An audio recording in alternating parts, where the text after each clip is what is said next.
நொம்புக்கும் சண்டைக்கும் செல்லாதவன். No.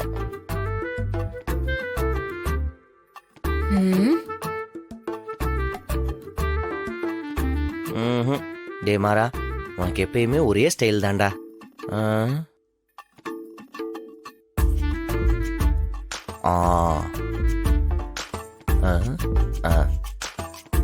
எப்பயுமே நறுமணத்தோடு இருக்கணும்.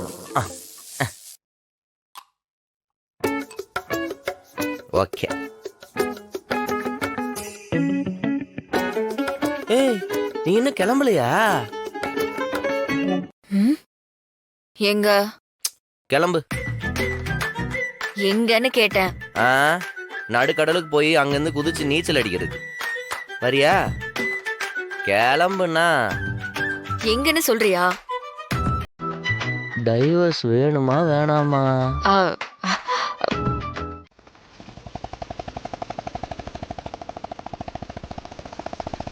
எங்க போறோம்? உன்னதான் கேக்குறேன். என்ன எங்க கூட்டிட்டு போற? உன்கிட்ட தான் கேக்குறேன், சொல்லு. எந்த காரணமும் சொல்ல மாட்டேங்கிற, எங்க போறோம்னு சொல்ல மாட்டேங்கிற. இத்தனை நாள் நீ கூப்பிட்ட இடத்துக்குலாம் நான் கண்ணை மூட்டு வரல. அந்த மாதிரி வா. பைக் ஓட்டுற எனக்கு நீ வழி மட்டும் தானே சொல்லுவ. எங்க போறோம் எங்க போறோம் நான் கேட்டுக்கிட்டே வருவேன். லெஃப்ட்ல போ, ரைட்ல போ, அப்படி இப்படி நீ எதுவுமே சொல்லாம என்ன பைக் ஓட்ட வைப்பல்ல. இப்ப நானா போறேன், நீ பின்னாடி உட்காந்து சைலண்டா வா. சரி, ஏதாவது க்ளூ? க்ளூ கொடுத்தா நீ கண்டுபிடிச்சிருவ. சாரி. முடிஞ்சா போர் அடிக்காம இருக்கிறதுக்கு ஒரு பாட்டு பாடிட்டு வா. இதே மாதிரி எதிர்காலத்துல நம்ம 2 பேரும் ஒன்னா போகும்போது ஒரு லவ் சாங் பேக்ரவுண்ட்ல ஓடுனா நல்லா இருக்கும்னு தோணுது. அதுவும் நீயே பாடினா இன்னும் ரொம்ப நல்லா இருக்கும். பாடுறியா? ஓ, பாட மாட்டேன். ஓகே, நான் மனசுக்குள்ள படிக்கிறேன்.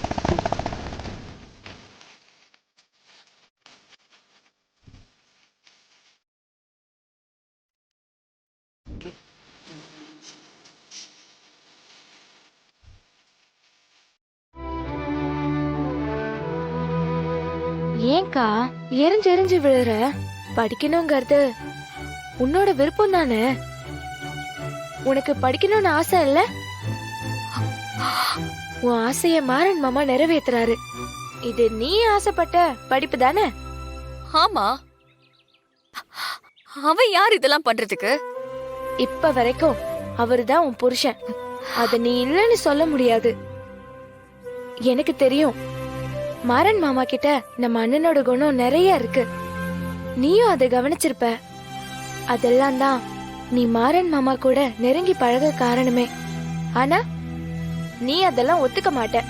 நீ அதை ஒத்துக்கிட்டா நீ அவரை சேர்த்துக்கிற மாதிரி வந்துரும்ல. அதான் நீ ஒத்துக்க மாட்ற, அதானே? முறைக்காதக்கா, இதுதான் உண்மைன்னு எனக்கு தெரியும். பிருந்தா, உன் கற்பனைக்கெல்லாம் நான் ஆளாக முடியுது, சரியா?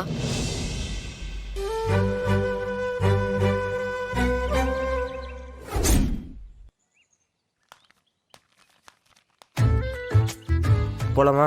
ஃபீஸ் எல்லாம் கட்டியாச்சு. இனிமே படிக்கிறது மட்டும்தான் வேலை. புரியுதா? மாமா, அக்கா படிச்சு காலேஜ் டாப்பரா வருவா. அது எனக்கே தெரியும். நீ முதல்ல படிக்கிற வேலையை பாரு. இந்த செம்ல நல்ல மார்க் வாங்கணும். டைம் ஆச்சு, நான் கிளம்புறேன் மாமா. அக்கா இந்தா கிளம்புறேன்க்கா. பாய் மாமா. பாய்க்கா. பாத்துக்கோ. நீங்க தைரியமான ஆள் தான். இதுக்கு முன்னாடி நீங்க இப்படிலாம் பேசினது இல்லைல்ல. அதுவும் முக்கியமா இவ்ளோ பெரிய விஷயம் பண்ணிருக்கீங்க.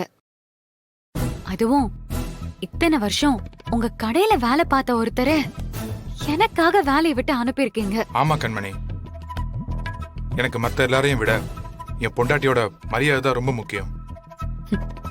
அவங்க இன்னைக்கு இருப்பாங்க, நாளைக்கு போயிடுவாங்க. நீ தானே லைஃப் லாங் கூடவே இருக்க போறவ. ரொம்ப தேங்க்ஸுங்க.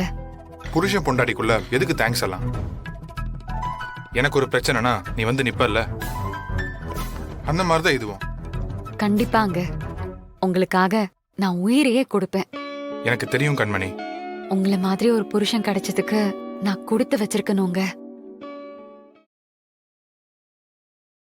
என்ன மன்னிச்சிருங்க.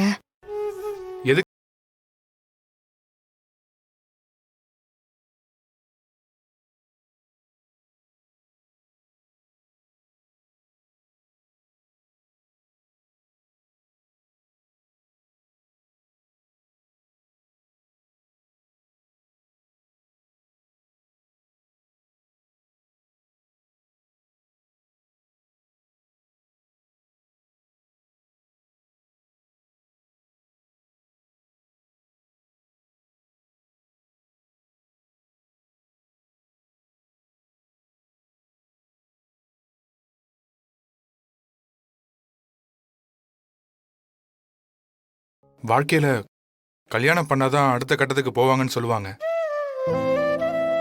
அது இப்பதான் என் லைஃப்ல நடக்குதுன்னு நான் ஃபீல் பண்றேன். நீங்க இப்படி சொல்றீங்க, வெளியே தெரிஞ்சா 4 பேரு பொண்டாட்டி பேச்ச கேட்டு நடக்கிறவன் தானே சொல்லுவாங்க. இல்ல, எவன் சொல்லுவான்? இந்த உலகத்துல யாரு பொண்டாட்டி பேச்சை கேட்காம இருக்கா? ஏன் மாற இருக்கான்ல, அவன் பொண்டாட்டி பேச்சை கேட்காமலா இருக்கான்? ம். என் அம்மா, அத்தை, அவங்களுக்கு அப்புறம் என் நல்லதை பத்தி யோசிக்கிற ஆள் நீதான் கண்மணி. அதை நான் நேத்தே புரிஞ்சுக்கிட்டேன்.